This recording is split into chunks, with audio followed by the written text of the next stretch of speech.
안녕하세요. 오늘도 어제에 이어서 우리 비판적 독해 함께 해보도록 하겠습니다. 자, 어제 우리가 읽었었던 거는 경쟁 어떻게 받아들일까 이죠. 그래서 첫 번째 서론에서는 경쟁은 발전을 이끄는 힘이다 라는 얘기를 했었고, 그 다음에 두 번째 본론에서는 경쟁은 인간의 타고난 본성이다 라는 필자의 주장을 함께 보았습니다. 특히나 본론 부분에서는 필자가 자신의 주장을 강화하기 위해서 유명한 저명한 학자들의 의견을 인용을 했었었죠. 그래서 세 학자가 나왔었습니다. 여러분 기억하시나요?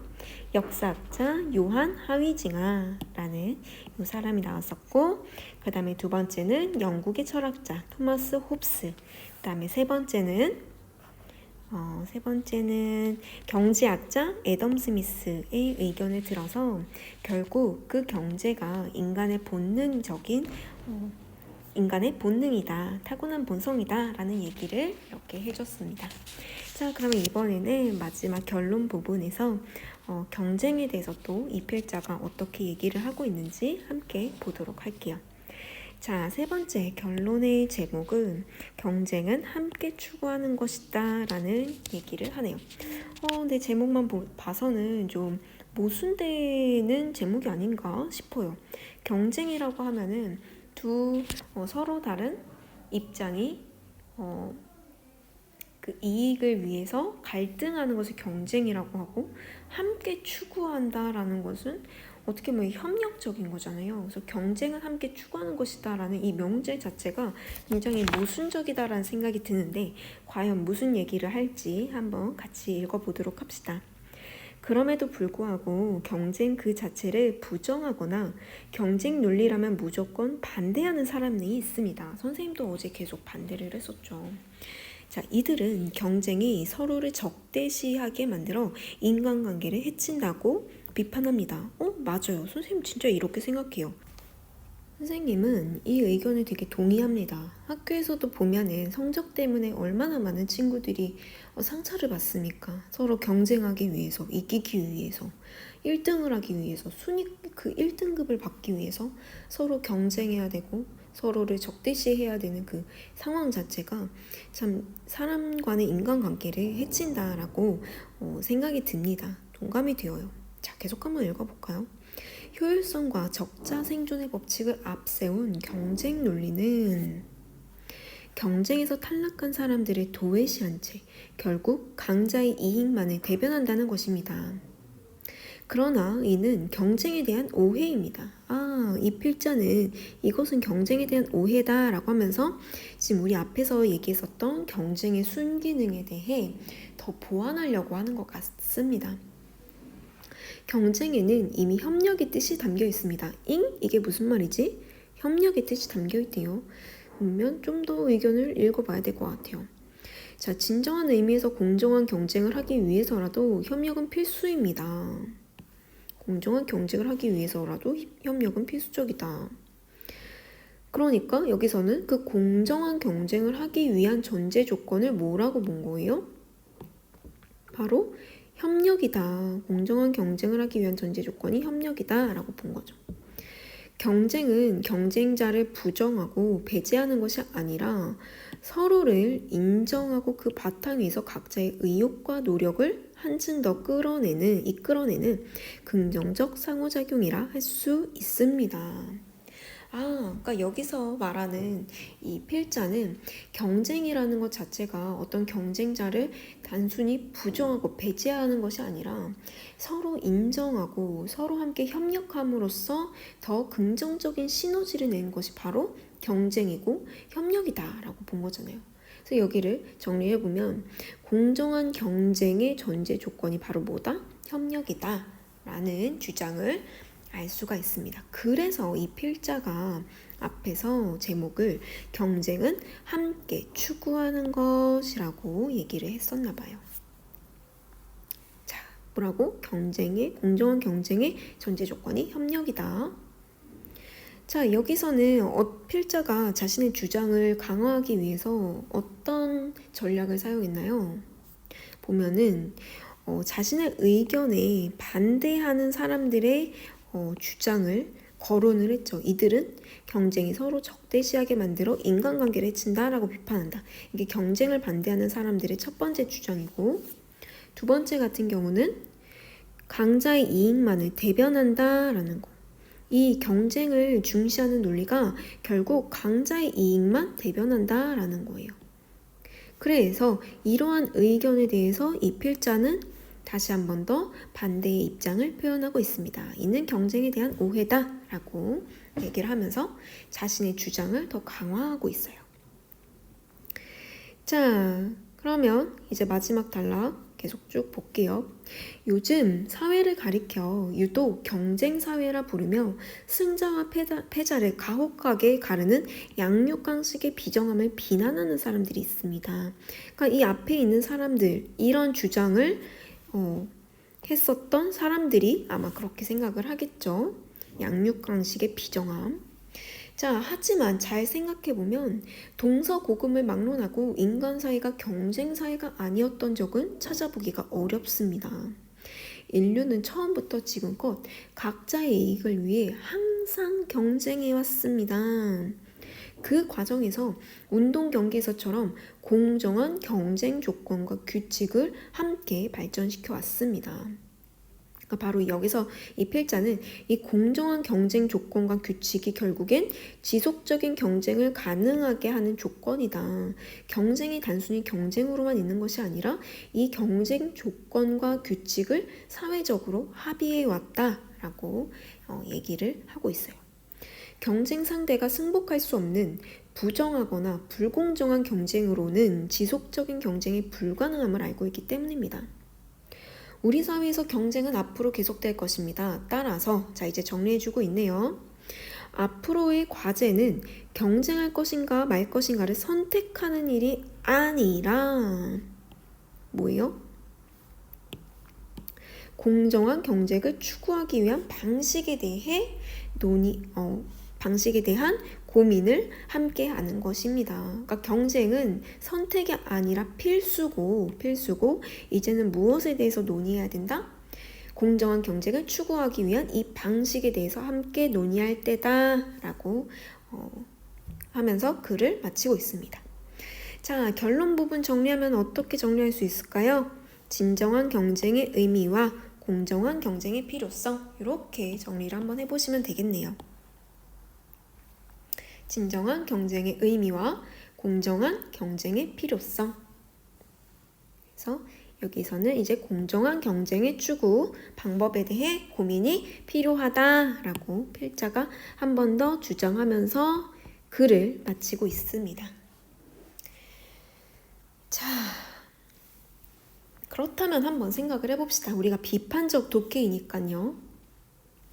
이 글을 온전히 그대로 수용할 수 있는 부분이 있을 거고, 또 반면에 타당성, 공정성, 신뢰성 또는 적절성 측면에서 받아들이지 못하는 부분도 분명히 있을 거예요. 여러분이 한번 찾아보세요. 여러분은 어떤 부분에 이 필자의 의견에 좀 의구심을 갖게 되었나요? 또는 어떤 부분에 또 공감하게 되었나요? 선생님은 여기 별표 쳐놓은 부분 있죠? 여기 이렇게 선생님은 별표 한번 쳐봤거든? 이 부분이 좀 의문이 들었어. 비판하고 싶었어요. 뭐냐면 동서고금을 막론하고 인간 사회가 경쟁 사회가 아니었던 적은 찾아보기 어렵다라고 했는데 진짜 사자보기 어렵나요? 선생님은 우리나라가 또 농경사회였잖아요. 그 농경사회 때에는 경쟁사회보다는 서로 협력하고 하나의 공동체 안에서 상호 이익을 위해서 함께 힘을 합쳐온 진짜 그 가족 공동체 사회였지 경쟁사회는 아니었었던 것 같다라는 생각이 듭니다. 그래서 아니었던 적이 찾아보기 어렵다라는 이 필자의 의견에 좀 반대 의견이 들었고요. 두 번째는 인류는 처음부터 지금껏 각자의 이익을 위해 항상 경쟁해 왔다라고 하는데 이 항상이라는 표현 자체도 너무 지나치는 일반화의 오류 아닙니까?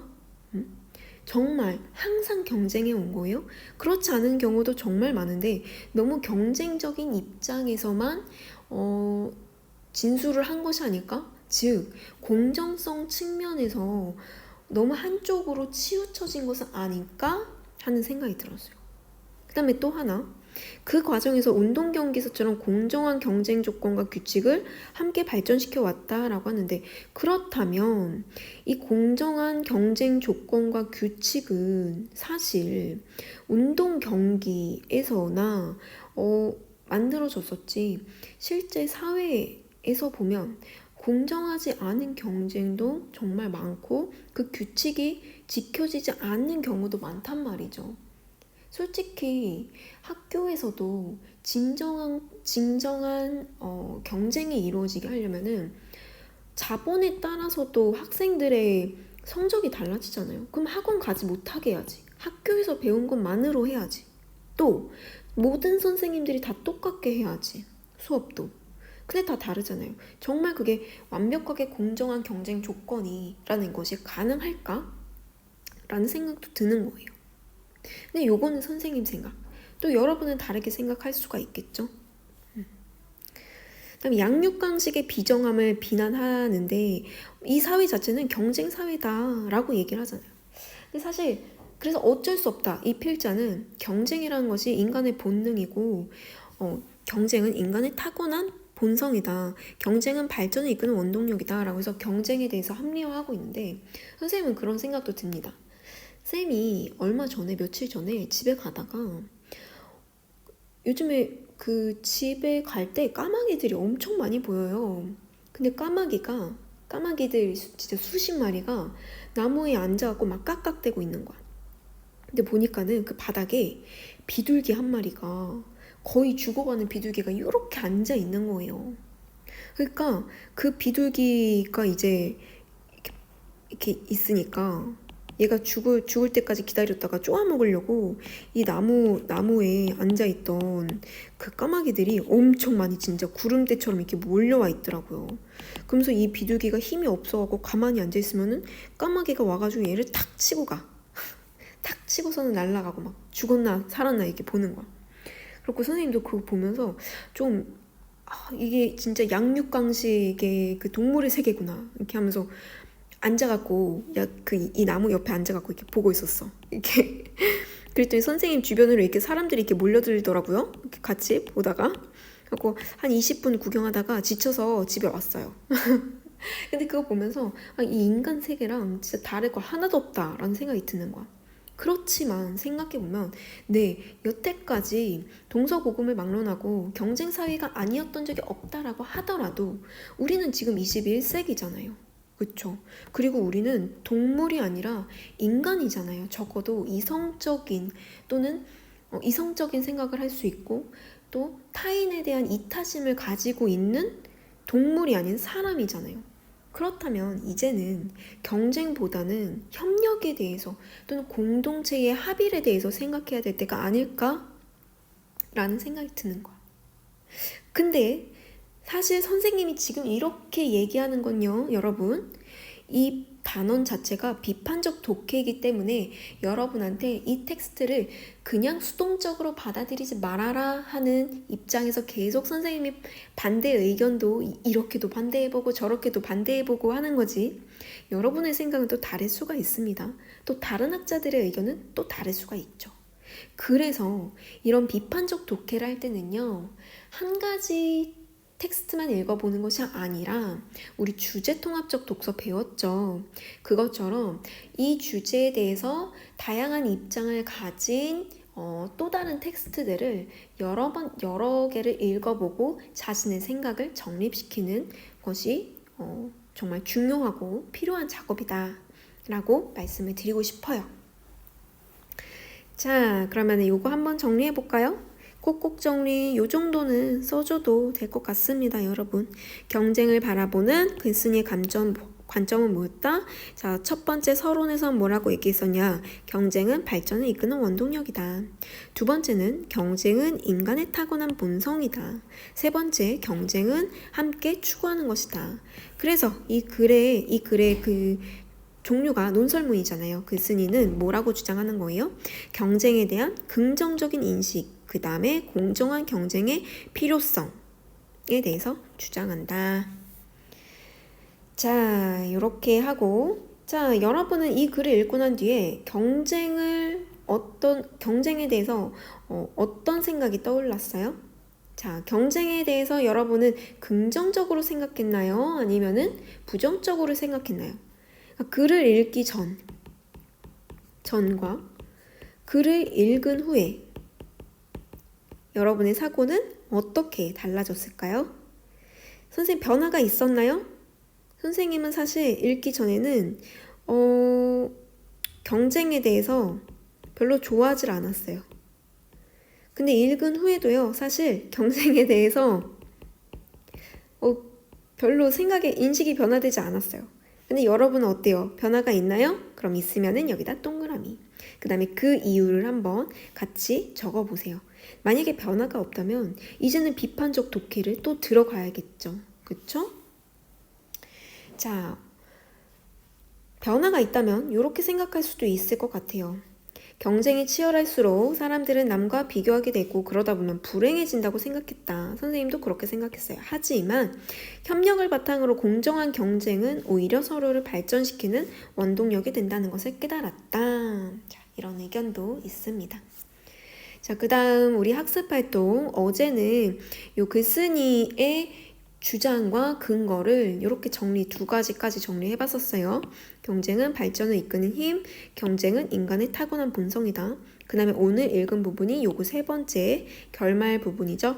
그래서 경쟁은 함께 추구하는 것이다 라고 주장을 했고, 그에 대한 근거로 뭘 들었냐면 경쟁은 서로를 인정하고 그 바탕 위에서 각자의 의욕과 노력을 한층 더 이끌어내는 긍정적 상호작용이라고 할 수 있다.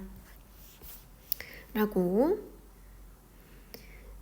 자, 여기죠? 여기. 서로를 인정하고 그 바탕 위에서 각자의 의욕과 노력을 한층 더 이끌어내는 긍정적 상호작용이다. 라는 근거를 들었습니다. 자, 선생님이 어제도 얘기했는데 여러분, 이 첫 번째 학습활동의 첫 번째 문제는 사실적 독해와 관련된 문제예요. 근데 이렇게 사실적 독해 활동을 먼저 하는 이유가 뭐냐면 글을 온전하게 제대로 이해한 다음에야 더 상위의 독해인 추론적 독해, 비판적 독해, 감상적, 창의적 독해도 올바르게 진행되기 때문입니다. 그래서 만약에 내가 형성평가, 이 학습활동을 하는데 이 첫 번째 질문에 대한 답을 잘 못하겠다 하시는 분은 한 번 더 글을 읽어보고 내가 이 주장과 근거를 연결지어서 정리할 수 있는지, 이해할 수 있는지를 파악한 뒤에 그 다음 문제를 풀어보시길 바랍니다. 자, 선생님이 비판적 독해할 때 무엇을 비판할 수 있다고 했었냐면은 글쓴이의 생각, 글쓴이의 주장, 그 다음에 글의 내용, 그 다음에 글의 표현된 방식, 그 다음에 글의 구성까지 비판을 해볼 수 있다라고 얘기를 했어요. 자, 그러면은 경쟁에 대한 글쓴이의 관점을 파악해보고 그에 대한 자신의 생각을 써보자. 자, 여러분은 어떻게 생각하세요? 여러분마다 우리가 사람마다 다 생각하는 시각이 다르겠죠? 근데 선생님이 생각했던 거를 한번 얘기해 볼게요. 선생님은 글쓴이는 일단 경쟁에 대해서 서로를 발전시키는 긍정적인 상호작용으로 생각했다라고 글쓴이의 관점을 파악을 했습니다. 그 다음에 선생님의 생각은 뭐냐면요, 다수의 사람들에게 패배감과 좌절감을 안겨주는 경쟁보다는 이 연대를 바탕으로 한 공동체 정신이 더 가치 있다라고 생각을 합니다. 자, 이 글에서 동의하거나 반대하는 내용을 한번 찾아보고 그 이유를 한번 적어봤어요. 굉장히 많은데요. 그 중에서 김연아 선수의 사례를 갖고 왔습니다. 뭐냐면은 지금은 은퇴한 피겨 스케이팅 선수 김연아 또한 현역 시절에 선의의 경쟁자인 아사다 마오를 떼어놓고는 상상하기 힘듭니다. 라는 내용에 동의할 수 없다라는 거예요. 왜냐하면 사실 아사다 마오가 없었어도 김연아는 1등을 할 수 있지 않았을까? 라는 생각도 들고, 여기서 보면은 꼭 이 아사다 마오와의 경쟁 때문에 김연아가 세계 1위가 될 수 있었다라는 뉘앙스를 굉장히 많이 풍깁니다. 근데 그게 아니라 김연아가 이 세계 월드 챔피언이 될 수 있었던 이유는 본인의 성취와 욕구, 자신감, 노력, 그리고 어머니의 헌신, 그 외에도 다양한 요인에서 찾을 수 있는데, 그 원인을 경쟁심으로만 한정하고 있기 때문에 선생님은 이 글쓴이의 주장에 반대를 한다라고 비판을 해보았어요. 자, 그 다음에 세 번째, 비판적 독해의 기준에 따라서 이 글을 평가해보자. 자, 여러분이 한번 여기는 평가를 한번 해보세요. 근데 선생님이 기준점으로 알려주고 싶은, 더 중요하다 생각하는 것은 바로 요 평가 기준입니다. 자, 글에 제시된 정보나 인용 자료들은 신뢰할 만한가? 우리 요거 뭐예요? 신뢰성이죠? 신뢰성. 그 다음에 글쓴이의 주장이나 근거는 타당한가? 요거는 뭐예요? 타당성. 그 다음에 글의 구조나 내용 전개 방식은 짜임새 있게 구성되었는가? 글의 표현 방법은 내용 전달에 효과적인가? 요거는 적절성. 표현 방식이 적절한가? 그 다음에 또 여기에 또 하나 추가한다면 편파적이지 않고 양쪽의 입장을 모두 거론했는가 하는 공정성. 공정하게 지금 의견을 제시를 해주고 있냐. 편파적이지 않고 어느 한쪽에 치우치지는 않았는가. 이런 것들도 한번 여러분 생각을 해보셔야 될 것 같습니다. 그래서 요거 비판적 독해의 기준 뭐라고요? 타당성, 아이 지워져 버리네. 신뢰성, 타당성, 적절성, 공정성까지 꼭꼭꼭 기억을 해두시기 바랍니다. 자, 그 다음에 선생님이 아까 뭐라고 했냐면은 내가 이 글을 비판하기 위해서는 물론 첫 번째로는 내가 가지고 있는 가치관, 내가 가지고 있는 생각에 비추어 보아 비판하는 것도 좋죠. 그런데 더 좋은 방식은요. 일단 나의 가치관, 생각에 따라서 비판해 본 다음에 또 다른 이 글의 화제와 관련되어 있는 다른 글을 또다시 읽어보면서 나의 시각을 일단 확장시키는 것이 중요합니다. 그래서 선생님이 요 교과서에 있는 글을 우리 함께 같이 읽어보려고 해요.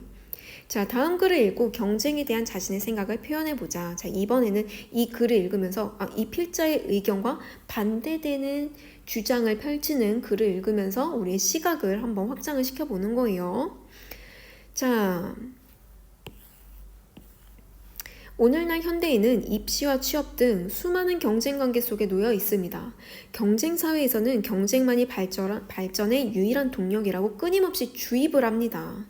따라서 사람들은 경쟁을 통해 누구나 성공할 수 있다는 막연한 희망과 경쟁을 하지 않으면 모두 하향 평준화될 것이라는 불안감을 함께 가지고 있습니다. 그렇죠? 우리도 공부를 하면 누구나 성공할 수 있어. 대학 가면은 좋은 직장 얻을 수 있어 라는 막연한 희망을 갖고 있죠. 그리고 경쟁하지 않으면 도태될 거야. 너 학교에서 공부해야지. 좋은 성적 나와야지 라고 하면서 우리한테 불안감을 주기도 하죠. 하지만 우리는 경쟁과 연대 중 무엇이 진정한 발전의 동력인지 살펴볼 필요가 있습니다. 자, 여기 첫 번째 단락에서는 경쟁을 부추기는 현대사회에 대한 얘기였어요. 자, 위대한 선수 한 명 뒤에는 99명의 탈락한 학생 선수들이 있다. 학생 선수가 10만 명 중 이 중 대학 진학에 가능한 인원 10%, 대학 진학 후 직업 선수가 될 가능성이 이 중 10%, 즉 운동을 시작해서 직업으로 삼는 비율은 전체 학생 선수의 1%뿐이다. 그럼 나머지 99%는 어떻게 된다는 거야? 도태되어 버리고 만다라는 거죠. 2010년 국가인권위원회가 중도의 운동을 그만두게 되는 중도 탈락 학생 선수에 대해 조사한 결과는 가혹하기 짝이 없습니다. 경쟁 방식이 추구하는 발전이란 이처럼 극소수의 승자만을 위한 발전입니다. 자, 경쟁에 대해서 긍정적이에요, 부정적이에요? 부정적인 입장을 취하고 있죠. 왜? 이 경쟁이라는 것이 다수의 도태됨, 극소수의 승자만을 양산을 한다라는 거예요. 오로지 양육강식의 논리에 따라 세상을 1%의 승자와 99%의 패자로 편을 가르고 서로 싸우게 만들기 때문입니다. 그래서 경쟁의 부정적 사례를 들고 있습니다. 해마다 국제학업 성취도 평가에서 최상위권을 차지하는 핀란드의 교육 방식은 협동입니다. 핀란드는 학업 성취도 평가에서 최상위권을 차지한다네? 그런데 얘네가 추구하는 것은 경쟁이 아니라 뭐야? 협동이래요. 우열반을 폐지하고 등수를 없애고 뒤처진 학생을 끌어올리는 데 집중한 결과 학업 성취도 편차는 가장 낮으면서 학업 성취도 수준은 가장 높은 나라가 되었습니다. 선생님도 이 얘기를 들어본 적이 있어요. 그 지식 채널 2에서 핀란드 교육 사례를 봤는데 거기서는 선행학습을 학교 내에서의 선행학습도 금지할 뿐만 아니라 학교 밖에서의 선행학습 역시도 정말 엄격하게 금지를 하고 있다라고 해요. 그리고 모두가 천천히 배움을 수행하는 교육을 하고 있다라는 거예요. 우열반도 당연히 없고요. 만약에 진짜 핀란드 같은 교육이었다면 우리 학교에서도 학업을 포기하는 학생들이 없지 않았을까요? 자, 경쟁은 더 이상 우리를 발전시키지 못합니다. 한 명의 웃음을 위해 99명을 울리는 경쟁이 아니라 모두의 행복을 위해 협동과 연대가 필요합니다. 함께 웃으며 가는 것, 이것이 바로 진정한 발전입니다. 그래서 마지막 단락에서는 협동과 연대를 바탕으로 한 발전에 대한 얘기를 하고 있어요. 자, 여러분은 이 두 글 중에 어떤 글에 조금 더 설득이 되나요?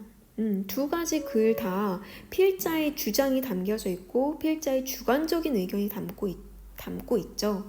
그래서 우리는 여러 가지 글을 한번 읽어보고 자신의 생각을 주체적으로 정립하고 글을 올바르게 수용하는 태도를 꼭 갖춰야겠습니다. 여러분은 경쟁에 대해서 어떻게 생각하세요? 선생님이 생각하는 경쟁과 여러분이 생각하는 경쟁은 또 다르겠죠? 사실 선생님이 생각하는 경쟁은 의자 빼기 놀이 같다라는 생각이 듭니다.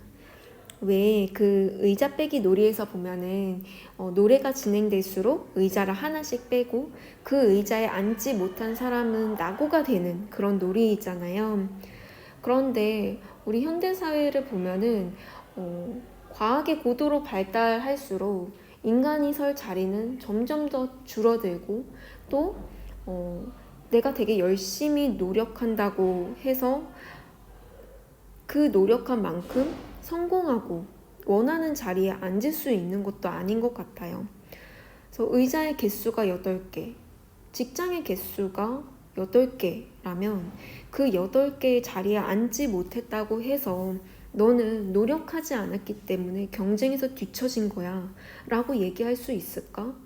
모두에게 그 노력과 열심을 강요하는 사회가 과연 발전적인 사회일까? 나중에 내가 가르친 학생들이 그 의자에 앉지 못하게 되었을 때 그 학생들에게 나는 그래 너네 다 열심히 하면은 다 의자에 앉을 수 있어 라고 얘기할 수 있을까? 라는 많은 고민이 들게 되는 텍스트입니다. 선생님은 그러네요. 자, 그러면은 우리 오늘 비판적 독해 마지막 시간이니까 한번 처음부터 끝까지 싹 정리를 한번 해보도록 합시다. 한번 빠르게 훑어볼게요.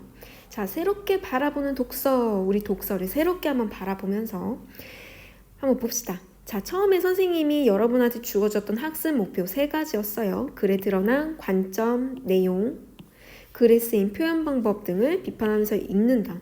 그 다음에 비판할 때 반드시 주의해야 되는 거. 글에는 특히나 논설문 같은 경우는요.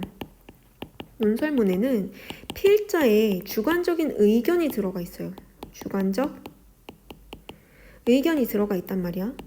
그렇기 때문에 이 주관적인 의견을 그냥 수용하면 안 되고 이 글쓴이의 숨겨진 의도나 어떤 사회 문화적인 이념이 반영되어 있지 않는지 보고 그것을 비판적으로 이해를 해야 합니다. 더 나아가서 여러분이 이 비판적 읽기를 배우고 나서 여러분만의 새롭고 독창적인 의미를 부여하거나 만들 수 있다면 정말 좋겠죠? 자, 비판적 읽기 개념 한 번 더 강조해주고 갈게요. 비판적 읽기란 글의 내용이나 글쓴이의 생각을 무조건 수용하는 것이 아니라 어떻게 하면서 읽으라고요? 따져서 판단하면서 읽어라 라고 말씀드렸어요. 자, 그 다음에 효과. 그렇게 비판적 읽기를 하게 되면은 우리가 글을 보는 안목을 갖출 수 있게 됩니다. 그 다음에 또 여러분만의 주관과 태도를 올바로 세울 수 있게 됩니다. 자, 비판적 읽기의 방법 보겠어요. 자, 타당성, 공정성, 적절성 하나 더 추가하면 여기에 신뢰성도 있었습니다. 그래서 타당성이 무엇인지, 공정성이 무엇인지, 신뢰성과 적절성은 무엇인지 여러분의 말로 서술할 수 있으셔야 돼요. 자, 그 다음에 비판적 읽기 방법 두 번째, 글쓴이의 주장과 근거, 사실과 의견 등을 비판적으로 판단해 보면서 글을 읽으셔야 됩니다. 자, 제재 한번 같이 볼게요. 일단 이 글은요 필자의 주장이 담겨져 있는 논설문입니다. 논설문. 그래서 굉장히 설득적이고요. 제재 자체는 경쟁이었어요. 경쟁에 대해서 긍정적인 시각으로 보고 있는 글이었죠. 그래서 인간을 발전하게 하는 원동력인 경쟁력, 경쟁의 필요성과 공정한 경쟁의 중요성에 대해서 주장하는 글이었습니다. 특징, 일상의 사례로 제시를 하고 있었어요. 뭐였죠? 일상 사례? 히딩크, 그 다음에 또 김연아 예시를 들어줬었고 자신의 주장을 다양한 이론가의 견해를 근거로 해서 논리적으로 전개했다. 이것들이 다 뭐다? 무엇을 높이기 위해서? 설득력을 높이기 위한 것이다. 그래서 타당성을 높이기 위한 전략이다 라고 보시면 될 것 같아요. 자, 제재 구도 한번 보면 서론, 본론, 결론, 우리가 논설문 같은 경우는 이 글의 구조가 서론, 본론, 결론 이렇게 3단 구조고 서론 부분에서는 발전을 이끄는 힘이 바로 경쟁이다라는 주장을 했었고 두 번째 본론에서는 이 경쟁이라는 것이 인간의 타고난 본성이다라고 얘기했어요. 세 번째는 경쟁의 진정한 의미, 공정한 경쟁의 필요성을 주장을 하고 있습니다. 자, 제재 핵심 한번 볼게요. 자, 경쟁에 대한 철학자들의 견해를 들어서 주장을 높이고 있죠. 그래서 3명, 요한 하위징하, 토머스 홉슨, 애덤 스미스. 요한 하위징하는 경쟁 놀이 안에 경쟁에 있는 것은 그 인간이 가지고 있는 경쟁 본능과 밀접하게 연관이 된다라고 하고 있고 즉 인간은 경쟁 본능을 충족하기 위해서 놀이하는 존재가 되었다. 토머스 홉스 같은 경우도 인간의 본성의 중에서 경쟁심이라는 것이 있는데 이 경쟁은 인간의 타고난 본성이다 라고 주장을 했어요. 애덤 스미스는 인간의 이 타고난 이기심을 잘 활용하면 개인과 사회 모두를 발전시킬 수 있다라고 주장을 했습니다. 자, 경쟁에 대해서 글쓴이는 어떻게 주장을 해요? 자, 이렇게 3가지 관점을 제시를 했고 그래서 이 결과 경쟁에 대한 긍정적인 인식, 공정한 경쟁이 필요하다라고 주장을 했어요. 계속 동어 반복이죠? 자, 학습활동. 자, 여러분이 경쟁에 대해서 주장한 내용을 적고 그 근거를 찾아봅시다. 우리 아까 전에 다 했었던 거기 때문에 넘어갈게요. 자, 이러한 관점과 내용, 글의 표현 방법을 비판하여 읽어보자 했을 때 여러분의 생각 꼭 다시 한번 써보시고요. 요거는 선생님이 쓴 거예요. 글쓰이는 경쟁에 대해서 서로를 발전시키는 긍정적인 상호작용이라고 했는데 나는 이 경쟁이라는 것이 어떤 긍정적인 상호작용보다는 패배감과 좌절감을 주는 것이 더 크다. 그래서 이 경쟁보다는 공동체 정신이 보다 가치가 있다라고 선생님은 생각을 했어요. 여러분은 또 어떻게 생각을 할까요? 한번 생각해 보시기 바랍니다. 자, 요거 마지막으로 요거 한 번만 더 훑고 갑시다. 비판적 독해의 기준 뭐라고요? 글에 제시된 정보나 인용 자료들을 신뢰할 만한가? 요거는 신뢰성. 보통 출처가 제대로 써 있어야지 또 인용을 올바르게 했는지에 따라서 신뢰성 여부를 여러 번 판단할 수가 있겠죠. 그 다음에 글쓴이의 주장 근거가 타당한가? 이거는 타당성. 글의 구조, 내용 전개 방식은 짜임새 있게 구성되었는가? 그러니까 적절성. 이 필자가 표현한 글의 표현 방법은 뭐 예시를 들거나 일상 사례를 들어서 설득하고 있는 그 표현 방법이 내용 전달에 효과적이었나? 적절성. 또 하나 하면은 공정성까지 말씀을 드렸습니다. 자, 그러면 이제는 여러분의 수업입니다. 이 경쟁에 대해서 우리가 서로 다른 두 편의 글을 읽었어요. 이제 경쟁에 대해서 여러분은 어떻게 생각하는지 한번 표현을 해보도록 합시다. 선생님이 선생님들한테 이제 여러분의 생각을 적어서 제출을 해주시면 좋은 글은 생기부에 써드릴 수 있도록 할 테니까 꼭 이 경쟁에 대한 자신의 어떤 관점을 정립해서 한 편의 글로 작성을 해서 제출해 주시면 좋을 것 같아요. 자, 그러면 오늘 수업은 여기서 마치도록 하겠습니다. 고생하셨어요. 안녕.